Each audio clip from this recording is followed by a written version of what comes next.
I'm kind of at the end of my tether. I'm standing in a place where I'm completely depleted, burnt out, angry and frustrated and scared.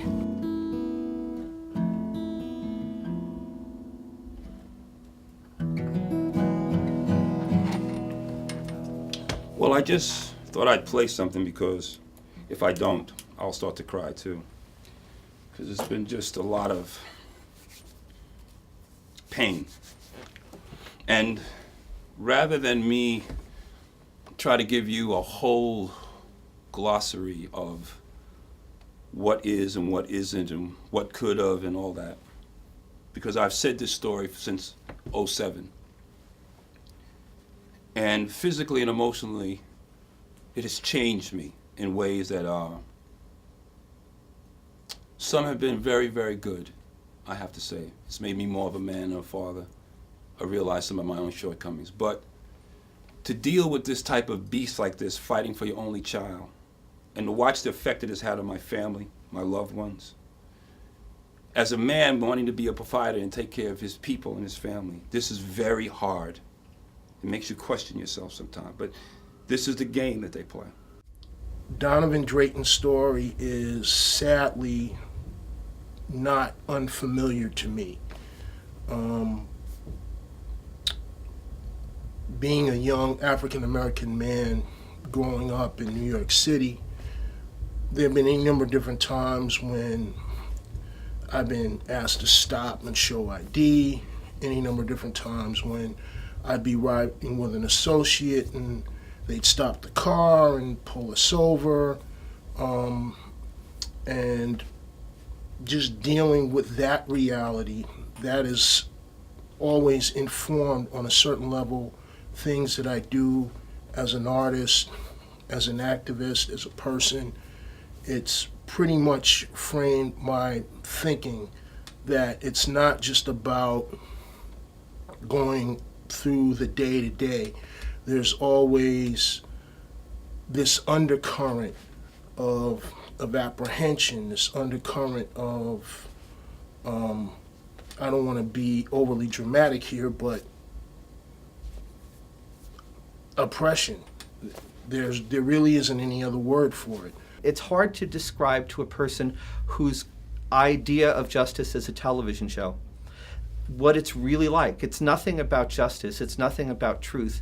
It's about what it is that these people who have the power want out of the people who don't. I mean, you can go through all the cliches, let's throw another black kid in jail, all of that stuff, but none of that really matters when you're right in the individual reality of what you're looking at. The difficult part of it for me, and the difficult part of it for everyone, is you're talking about a murder here. Someone died. So they took that tragedy and tried to take that tragedy and make from it more tragedy. They tried to take other lives from the one that was already gone. No one doesn't anguish over the fact that a man died. But what happened after that was so astounding. You just wanted so many times to stand up and scream.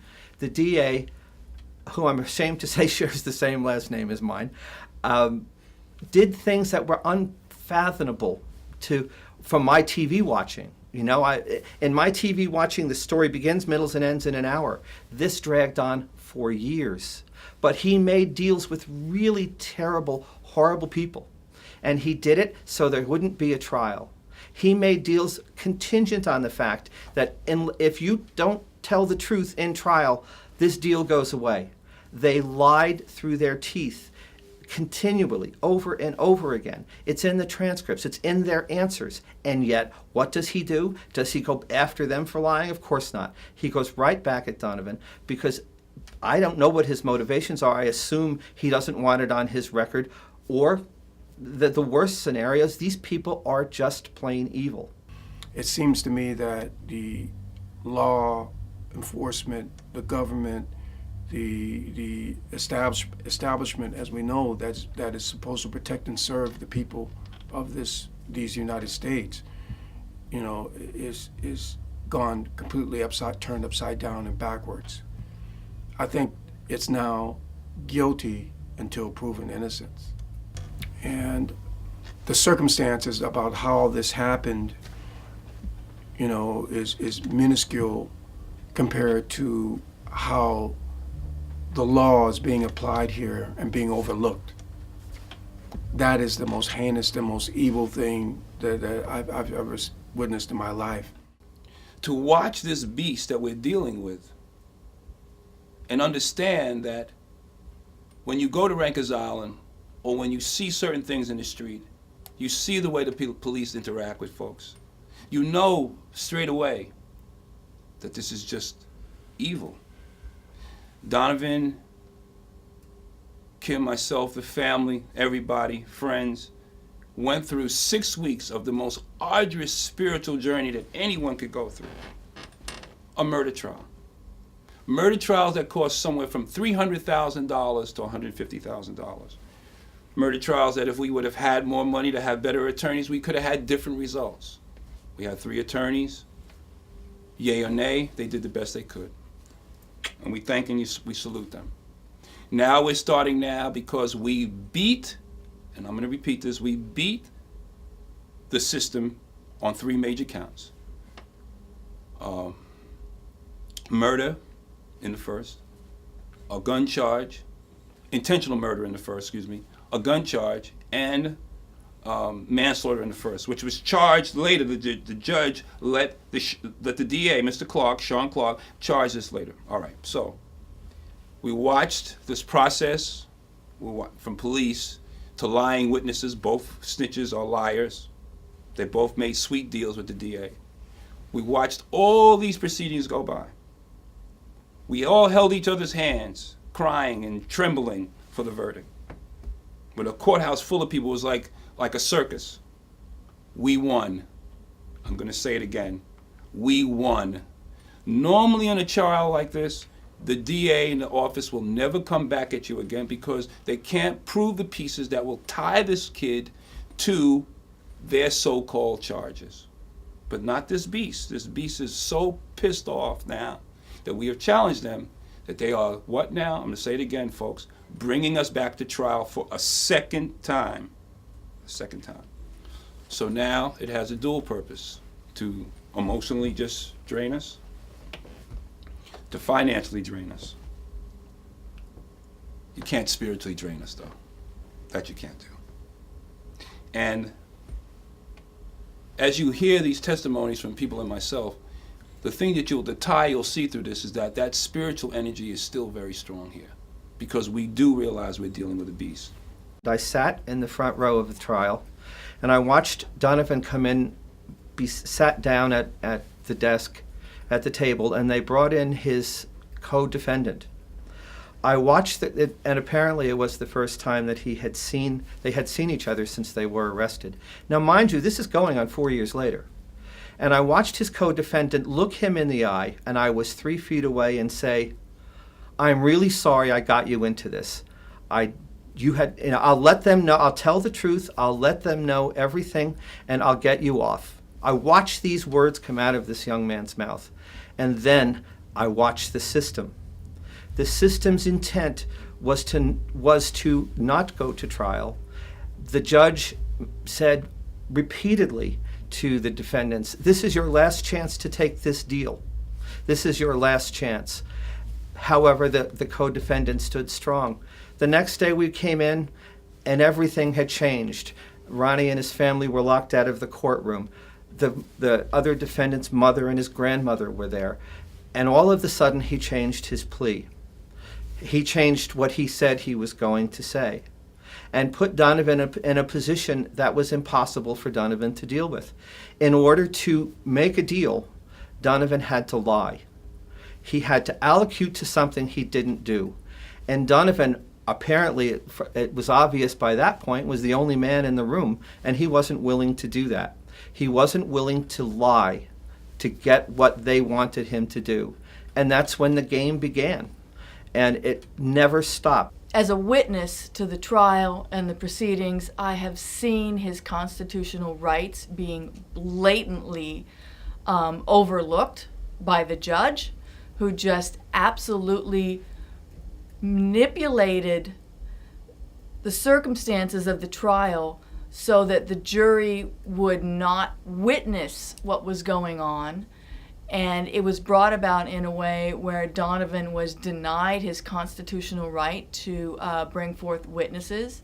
And I sat in court with my jaw hanging down to the floor, and was just, it was just the most horrible situation, because I do believe that the trial would have gone differently if he was able to call forth his witnesses to say what they needed to say, because the witnesses for the prosecution were just the most despicable drug dealers, gun dealers that I've ever seen in my life, who are currently out on the street, and they are able to commit more crimes, and who knows what they're doing. I really take my hat off to Donovan, because I know some men grown men who would not stand up and say, no, I did not do that, and I'm not going to lie and say that I did, if, just to get out of the situation that he's in. It takes a big man to do that, and I think Ronny raised him really well, and all his aunts and uncles and everybody in the music community. Fighting for his freedom in a situation which, in my opinion, is probably one of the most corrupt situations I've ever seen, which is our system in New York City. And it's most definitely racist, and it is unfair, and doesn't seem to be too much justice going on, and let alone any compassion whatsoever for anyone or anything. And watching the system, watching the interplay between the DA and the judge, and how things were brought about by different motions, and what's overruled and what's allowed to be said and what's not, what was put on the record and what wasn't, was just crazy. I have worked with people who are returning from prison, post-incarceration. I've worked with people, with teens, before they've gotten in trouble. And to see what I'm seeing in this trial is it's beyond the scope of awful. And I see it with Donovan, and I have a personal interest, but I also have an interest beyond that, which is I don't want to see more young people of color going to prison. I don't want to see their families destroyed. I don't want to see their children's lives being ripped apart. And that this is a multi-generational problem that the state of New York is not looking at in the crisis that it is precipitating from one family to the next family to the next family as multiple generations are going to prison. The system that I'm looking at today is just so rigged. I work in the New York City schools. And after being in the schools for quite a while, you can see how things are set up for them to lose if they don't have a rock. And even if they do have a rock, the system is geared for them to lose. So many of our young people find themselves in situations where they get a mark. Even if they get caught, if they get run through the system, that's a mark that stays with them for I don't know how long. And those are the fights, and those are the things that I try to bring to young people, to let them know that you've got to stay away from everything, because it's a plot. We have to, not just in terms of Donovan's case, not just in terms of the individual, we have to reflect upon this in terms of what it means for young black men, what it means for families, what it means to us as a nation, whether we want to think of it in those terms or not. The psychological cost, the economic cost, the overall toll of criminalizing a subsection of our society for the benefit of the rest. There needs to be a reevaluation of that policy. There needs to be a reevaluation of that type of activity. What's more importantly, that if they can do this and get away with it, if they can use their power the judge's power on the bench and the DA, if they can do that, then this may become case law where this is how they're going to treat everybody. And that's the more dangerous thing here, that if this happens. You know, normally I'm not really nervous to talk about anything, but this is such an emotional thing for me that you know, a part of me wants to just scream, you know. This young man is innocent, and everything that I know tells me that this young man is innocent. And even with knowing that the evidence is there, to know that you have a district attorney's office that is hell-bent on sending this young man to jail for the rest of his life is just crazy. It's crazy. They've started something, they've started a crusade, and they just don't want to back down. One after another, the Queen's DA is just putting people in prison because they just want to assert their power and they want to do it. I didn't believe it. I wanted to believe the best. I didn't believe what I was watching. I didn't like what I was seeing. But what I did like, and what was most important about all of it, was, as I said earlier, there was one man in the courtroom, and it was Donovan. He watched people lie. He watched people play with his life. And he sat there with courage and dignity and took it all. And he knew none of it really mattered in the long run because he knew what he did and he didn't do. And that's what he was going to have to live or die with. The key moment in the whole time was Judge Canopy early on said to Donovan, are you happy with the fact that, can you live with the fact that you may go to jail for 25 years? And he said, if that's what it is, yes. And it never changed. He never changed. He made us all look little in a lot of ways, because what mattered by this point in this young man's life was the truth, not much else. He wouldn't lie for them. He couldn't lie for them. And that, more than anything, is what made this get to where it is now. Which brings me to what I really came to say. This really isn't about Donovan. This is about how we get from the beginning of the day to the end of the day and understand what truth means and what justice could be. There is no truth here. There is no justice. There is no decency. There's a young man that went in at 18 and now is in his 20s fighting for his life. But he's not fighting for his. He's fighting for ours. He's fighting for what it takes for us to be able, as a group of people who care about each other, to understand, feel, and deal in what the reality of this hateful thing that's coming after him is. It's so vile, it's so hard to explain it unless you sit there and watch it. And you watch it day after day, and you see these people not care about anything other than getting this kid.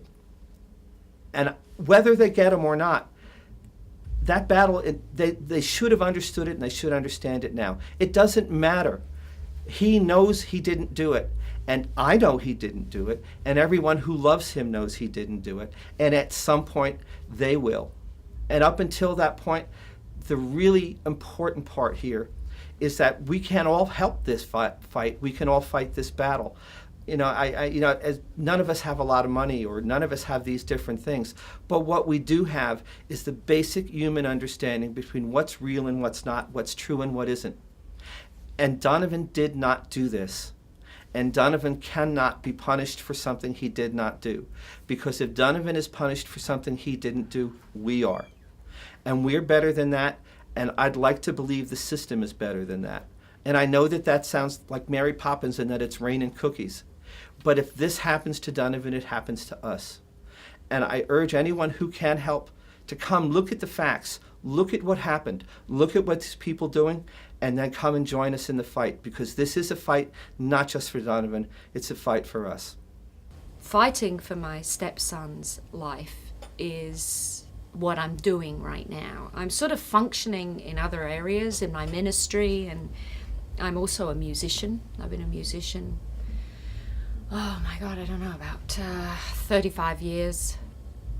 And that's all going on, thank God. But it's 24/7 that I am needing to work with Donovan's father, Ronny Drayton. And I want to say that going into a second trial is unbelievably expensive and time consuming. And I want to mention that we really do need donations very badly all over again. We had so many generous people give out what they have been able to give for the first trial. And we're so grateful for that, and especially Donovan. So we're asking for more donations, and what we need you to do is to go to www.4donovan.com, and there you will see where you can easily donate something to PayPal. Whether it's $1 or $1 million, we'll take it. We need your help in all assistance that you can, whether it be contacts, whether it be avenues to bring money in, whether it is your personal donations, whether you're taking the message and taking it further, because as was said also by Mr. McNeil in the beginning, that this situation is not one that is just confined to Donovan Drayton. Ladies and gentlemen, we must be very clear that there is not that much separation between us. One thing that happens to one of us affects all of us. As Ms. Leslie said also, when you walk into the jail, all you see is suffering in Rikers Island. This is a city jail that they're making thousands of dollars off of these people every year. So we need to be very clear that this is a situation where we can't say, and look at me, we can't say we're going to do something. It's one thing to sit in the background and talk on the telephone and type on the keypads or send a text. There's a piece that you're not connected to that way. It's another thing to actually do what you say you're going to do. So come and help us. We know money is tight. Everybody's tight for money, folks. Everybody is. We spend so much money on this, it's crazy. And as I say, this is God has blessed us with the price that we have compared to what if we had 300,000 or 100,000. We don't have it. You folks have helped us. So you don't feel disconnected. Understand, you folks have helped us go against a multi-million-dollar beast and win. And when we won that day, there's 500 other young men who have nothing that gave them hope. When Donovan walked back in the building, the hope that he brought into young men in there there's not a number you can place on it. Men have turned to God. Men turn to God under pressure, because where else do you go? But being in there, not sure of your faith at all, my son, his faith is in the right place, and it goes out to everyone. So I'm going to finish and say, we need your help. We don't need to talk. The talk is killing us. And I'll say, as Ms. Leslie said, we are halfway up the mountain, and we do have faith. But the physical day-to-day of this is grinding on your spirit. It's grinding on your soul, because we hear so many people telling us all these good things. But we must step up and take the plate, go to the plate and do what we need to do. Thank you.